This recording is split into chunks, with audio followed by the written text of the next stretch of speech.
ഞാൻ പുഷ്കരൻ്റെ ഒരു ഇൻ്റർവ്യൂ പറഞ്ഞു, സ്വന്തം ശരീരത്തിൻ്റെ ഷാള് മാറി ക്ലീവേജ് ഇത്തിരി കണ്ടാൽ ഷോക്ക് റിയാക്ഷൻ കൊടുക്കാത്ത ഒരു നടിയെ ഞാൻ ആദ്യമായി കാണുന്നത് ശ്വേതാ മേനോനാണെന്നുള്ളത് കേട്ടിട്ടുണ്ടോ ആ സ്റ്റേറ്റ്മെന്റ്? ഇങ്ങനെ പറഞ്ഞിട്ടുണ്ട് കുമ്പളങ്ങി നൈറ്റ്സിന്റെ സമയത്ത് ഒരു ഇന്റർവ്യൂവില്ല. ആൻഡ് ഞാനതപ്പോൾ ആലോചിച്ചു, ആ സമയത്ത് മീൻസ് നിങ്ങൾ ഒരുമിച്ച് വർക്ക് ചെയ്തിട്ടുണ്ടാവുക സോൾട്ട് മെമ്പറിന്റെ സമയത്താണ്, ഭയങ്കര നോർമൽ ആയിരുന്നു, ഭയങ്കര കാഷ്വൽ ആയിരുന്നു ഇങ്ങനത്തെ കാര്യങ്ങളൊക്കെ. ഈവൻ ദോ ഇപ്പം നമ്മൾ ശ്വേതമേനോൻ ചൂസ് ചെയ്യുന്ന ഡ്രസ്സുകളായാലും സ്ക്രിപ്റ്റുകളായാലും. ഞാൻ ഇന്ന് വരെ ശരീരം കാണിച്ചിട്ടില്ല എന്ന് ആൾക്കാർ വിചാരിക്കും, അത് ഓർക്കില്ല. I always kept myself covered. ഞാൻ എന്ത് ചെയ്തിട്ടുണ്ടെങ്കിലും ഇതൊന്നും മാത്രമേ ചെയ്തിട്ടുള്ളൂ, കോൺഷ്യസ്നെസ് മാത്രമേ ചെയ്തിട്ടുള്ളൂ. ബിക്കോസ് ഞാൻ റിയൽ ലൈഫിൽ ഞാൻ സ്ലീവ്ലെസ് ഇടാത്ത ആളാ. ഇട്ടിട്ടില്ല എന്നല്ല പറയുന്നത്, മനസ്സിലായി. ഇപ്പൊ ഇടില്ല, നാളത്തെ പറ്റി പറയാൻ പറ്റില്ല കേട്ടോ. നാളെ ചിലപ്പോൾ ബിക്കിനി ഇടും, പറയാൻ പറ്റില്ല. ഇന്ന് ഞാൻ സ്ലീവ്ലെസ് ഇടില്ല. അപ്പോൾ ഞാൻ എന്തുകൊണ്ട് സിനിമയിൽ പോയി, പക്ഷെ ക്യാരക്ടർ വെച്ചിട്ട് എനിക്ക് ചെയ്യണമെങ്കിൽ ഞാൻ ചെയ്യും. ഓക്കെ, എൻ്റെ ക്യാരക്ടർ ശ്വേതാ മേനോൻ അല്ല. ഞാൻ ഒരു സിനിമ ചെയ്യുമ്പോൾ അതിൽ ശ്വേതാ മേനോൻ ഇല്ല, അത് ഡയറക്ടറിൻ്റെ വിഷനാണ്. അതിന് ഞാൻ എന്ത് എനിക്ക് കിട്ടുന്നു അത് ആ രീതിയിൽ ആ ക്യാരക്ടറിനെ കാണുമ്പോൾ ആ പേര് വിളിക്കണം, ശ്വേതാ മേനോൻ. ആ സമയത്ത് ഇപ്പം അങ്ങനെ ഇപ്പം ഇൻസ്റ്റാഗ്രാമൊക്കെ എടുത്ത് ഇന്ന് കുട്ടികളൊക്കെ അവരുടെ ബോഡിയെ സെലിബ്രേറ്റ് ചെയ്യാണ്, പെൺകുട്ടികളൊക്കെ. അതിന് അത് ഭയങ്കര നോർമലായി പോയി ഇപ്പോൾ ഈ സമയത്ത്, പോസ്റ്റ് കോവിഡ് പ്രത്യേകിച്ച്. കേരളത്തിലൊന്നും അങ്ങനെ നോക്കാനൊന്നും ആരുമില്ല, അല്ലെങ്കിൽ നമുക്കൊരു മോഡലായിട്ടൊന്നും ആരും. ഞാൻ ബോളിവുഡിന്റെ കാര്യമല്ല പറഞ്ഞാൽ, കേരളം മാത്രം വെച്ചാൽ പറഞ്ഞത്, കേരളം എന്ന ഡയസ്പോറ മാത്രം. ആളുകൾ എന്തായാലും ജഡ്ജ് ചെയ്യില്ലേ, ആളുകൾ സംസാരിക്കില്ലേ, ആളുകൾ ചോദിക്കില്ലേ എന്തിനായത് എന്ന് ചോദിക്കില്ലേ? എന്താ അവരോട് ഉത്തരം പറയാതിരിക്കലായിരുന്നു മോഡ്? പിന്നെ അത്രയല്ലേ നല്ലത്. അവരെന്ത് വേണമെങ്കിൽ എന്ത് വേണമെങ്കിൽ നമ്മുടെ വിരൽ ഇങ്ങോട്ട് ഇങ്ങനെ സ്ക്രോൾ ചെയ്തിട്ട് അങ്ങോട്ടും ഇങ്ങോട്ടും ചെയ്യുന്ന സമയമാണ്. അവർക്ക് വേണമെങ്കിൽ രതി നിർവേദം കാണാം, അവർക്ക് വേണമെങ്കിൽ എന്ത് വേണമെങ്കിൽ കാണാം. You understand? എല്ലാം കൈതുമ്പത്തിലാണ്. അപ്പം ഞാൻ അതിനൊന്നും സത്യം പറയാണ്, അതൊന്നും ഇരുന്ന് ആലോചിക്കാനുള്ള സമയമില്ല. ഇതിനെപ്പറ്റിയൊന്നും ബോധേടല്ല. അപ്പോൾ എത്ര കാര്യങ്ങളുണ്ട് നോക്കാൻ, ഒന്ന് ആലോചിച്ച് നോക്കൂ.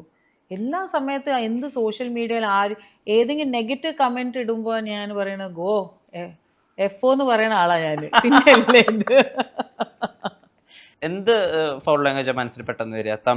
ഹിന്ദിയാണോ ഇംഗ്ലീഷാണോ? അങ്ങനെയൊന്നുമില്ല, അത് ആ സമയത്ത് എൻ്റെ ഒരു മിക്സാ വരിക. അവിയൽ വരണം, നമ്മുടെ Malayali avial. How do you sustain this naughtiness? Because I'm naughty. I don't sustain it. I'm born. എനിക്ക് തോന്നുന്നു വിഷ്ണു എന്തൊക്കെയോ പഠിച്ചു വന്നു, ഇപ്പൊ എന്തോ മറന്നുപോയിട്ടൊന്നുമില്ല. എനിക്കിത് ഉൾക്കൊള്ളാൻ പറ്റുന്നില്ല. ഞാൻ ഇങ്ങനെയാണെന്നോ? അല്ല, ഇത് ഇത്രയും പെട്ടെന്ന് ഞാൻ പ്രതീക്ഷിച്ചില്ല. ഇതുപോലെ പ്രിന്റ് ഔട്ട് എടുക്കുന്ന പോലെ ഉണ്ട്, പടപടാ പടപടാ.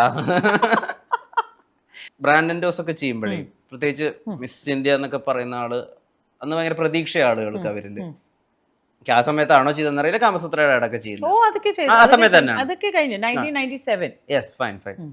ഇപ്പൊ ഒരു ഇന്റർവ്യൂല് ചോദിക്കുകയാണ് എന്താണ് ആ ആഡിനെ പറ്റി ചോദിക്കുന്നത്, വിചാരിക്കുന്നത് മനസ്സിലെന്ന്. അപ്പൊ ഞാൻ പറഞ്ഞു ഇപ്പോഴും ചെയ്യാൻ തന്നെ. അല്ല, അന്ന് എനിക്ക് ഭയങ്കര ഇന്റലിജന്റ് ആയിട്ട് ഒരു ഉത്തരം പറയുന്നത് ഞാൻ കേട്ടത്. ഇത് ഇന്റലിജന്റ് അല്ലേ?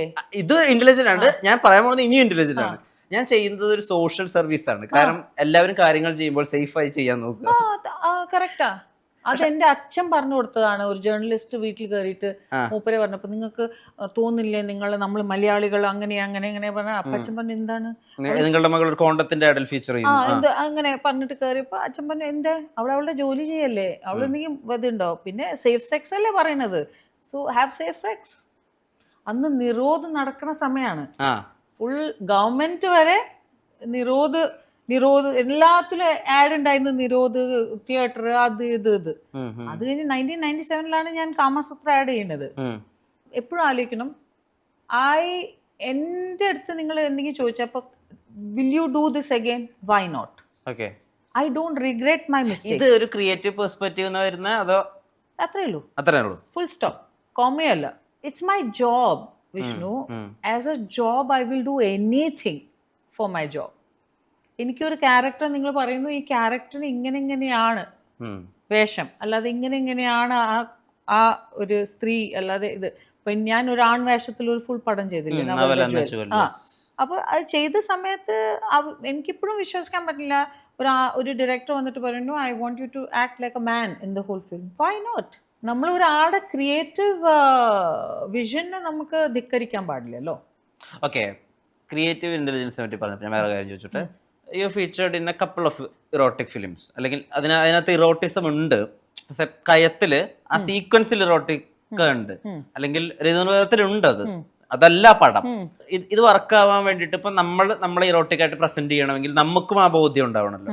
ഇതിനെന്താ ശ്വേതമേനോൻ അന്ന് ചെയ്തിരുന്നു? ഡയറക്ടർ പറഞ്ഞ കാര്യം കേൾക്കുക, അത്രേ ഉള്ളൂ. അല്ല അന്ന് ഇറോട്ടിക്ക വായിക്കലോ അല്ലെങ്കിൽ അങ്ങനെയൊന്നുമില്ല.